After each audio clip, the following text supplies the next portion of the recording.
Clément? Ah, vous voulez faire du théâtre? Quel petit rôle?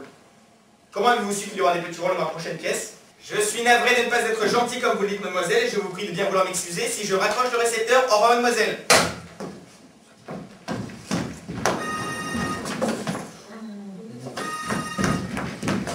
Allô? Oui, mademoiselle. Qui demandez-vous? C'est moi. À qui ai-je l'honneur de parler? Mademoiselle Gisèle Urbain? Alors à quel sujet me téléphonez-vous? Ah, théâtre. Vous aussi, vous voulez faire du théâtre? Et malheureusement, voyez, mon temps est compté, madame, et je pars ce soir pour le midi. Non, non, c'était... Quel petit rôle? Qui vous a dit qu'il y aura des petits rôles? Les journaux. Eh bien, nous en parlerons dans 3 semaines, et je vous ferai passer ce que vous appelez une audition. Oui. Votre assistance est délicieuse, mademoiselle, mais je vous le répète, ce n'est plus possible à cette heure-ci. Non, même pas 5 minutes. Ne criez pas! Non, ne pleurez pas. Allez, la voilà qui pleure. Non... Vous me fendez le cœur. Bon. Bah oui, venez. Oui. Oui, mais je vous préviens qu'il faudra que je vous mettrai à la porte aussi poliment que possible au bout de 3 minutes. Et oui, mademoiselle, il faudra me prouver en 3 minutes que vous avez vraiment des dispositions pour jouer la comédie. Et à ce propos, je vais vous demander quelque chose d'extrêmement singulier et je m'en excuse. Si par hasard il y avait quelqu'un dans mon bureau, quand vous entrerez, je vous prierai de me sauter au cou en entrant et de m'appeler papa. Non, mademoiselle, je ne plaisante pas. Puis-je compter que vous le ferez? Merci, alors à tout de suite, je vous attends. À l'autre maintenant, Allô? Oui, mademoiselle, c'est moi. Vous ne reconnaissez pas ma voix? Oui, c'est moi. J'ai des remords. Descendez tout de suite les 21 marches qui nous séparent. Nous allons voir si vous avez vraiment des dispositions pour le théâtre. À tout de suite.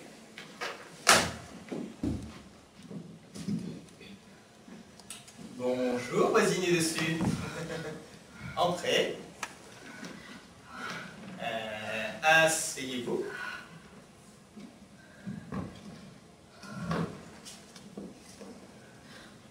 Il se peut que dans quelques instants, nous soyons plus seuls tous les deux. Or, si quelqu'un venait entrer, je vous prierai de passer à ses yeux pour ce que vous n'êtes pas. Qu'est-ce que je ne suis pas? À maîtresse. Alors, mettez cette lettre, tenez, dans votre sac. Si je vous la demandais, vous me la donneriez. Oui, on a frappé. C'est elle. Oh, mais depuis combien de temps que je vois son maîtresse? Depuis 10 ans. Comment 10 ans? Dis-moi, papa. Eh bien, chérie. Bonjour, papa. C'était bien? Mademoiselle Anne-Marie Sarrazin, ma fille.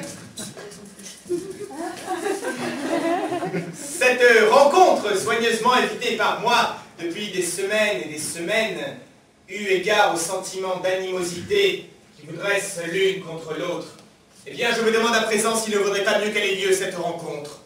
Regarde dans les yeux cette jeune personne que tu hais, car tu la hais, n'est-ce pas? Avoue-le que tu la hais! Oui, papa, je la hais. Et pourquoi la hais-tu? Oh, papa, mais tu me le demandes? N'est-ce pas à cause du mal qu'elle me fait? Mais pas pour autre chose. Tu défends mon bonheur? En défendant le mien. Elle vivrait, elle qui était si gaie, si joyeuse de vivre il y a 3 mois encore, car tu étais gaie sur cette plage au début du mois de juillet, sur cette plage du midi.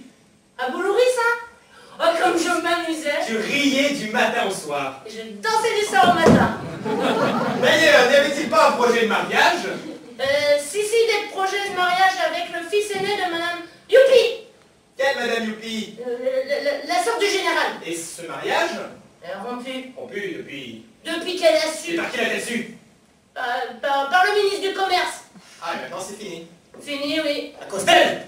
Oh, celle-là. Car non seulement elle me torture, mais la voilà maintenant qui s'en prend directement à toi. Car tu es convaincu qu'elle me torture? Oui, papa, elle te torture et c'est un monstre. Elle est perfide? Oh, la perfidie même. Et toi, tu ne trouves rien à répondre? Non, rien, c'est vrai. Et pourtant, à tes propres yeux, tu n'es pas coupable. Mais non. Eh bien alors dis-le que tu n'es pas coupable. Je le dis. Je le dis. Tu entends le cri? Elle ose le crier. Et tu sais, il ne faudrait pas la pousser beaucoup pour lui faire avouer qu'elle m'aime. Mais oui, je t'aime. Et depuis combien de temps m'aimes-tu? Depuis 10 mois. Dis-moi, tu l'entends? Oh, la menteuse. Non. Ne porte pas la main sur elle, mon enfant. Je sens tout à coup qu'elle dit peut-être la vérité. Comment, papa, c'est toi Oui, Elisabeth. Ce cri m'a paru sincère et je doute que toi, la sensibilité même, tu n'aies pas senti ton cœur s'émouvoir un instant. Mais me diras-tu, c'est elle qui le prouve, n'est-ce pas? Oui, parfaitement. Car il ne s'agit pas de dire que l'on aime, il faut le prouver. Et je vais le dire tout de suite à Madame Youpi.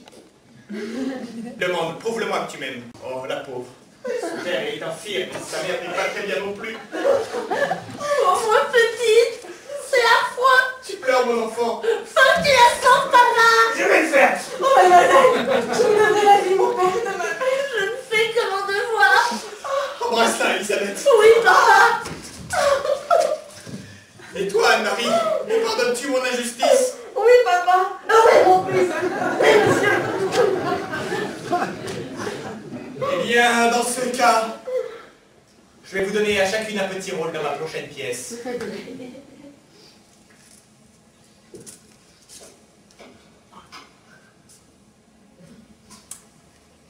Oui, les auditions, je n'y crois pas. J'ai voulu vous faire mentir parce que mentir, c'est jouer à la comédie. Or, ayant très bien menti, vous avez très bien joué. Nous sommes engagés toutes les deux? Toutes les deux. Oh, merci, papa. Pardon, monsieur. Et maintenant, à moi seul. Laquelle de vous deux veut venir passer 8 jours avec moi sur la Côte d'Azur? Eh bien, vous en avez toutes les deux, seulement là-bas, vous serez ma fille à tour de rôle.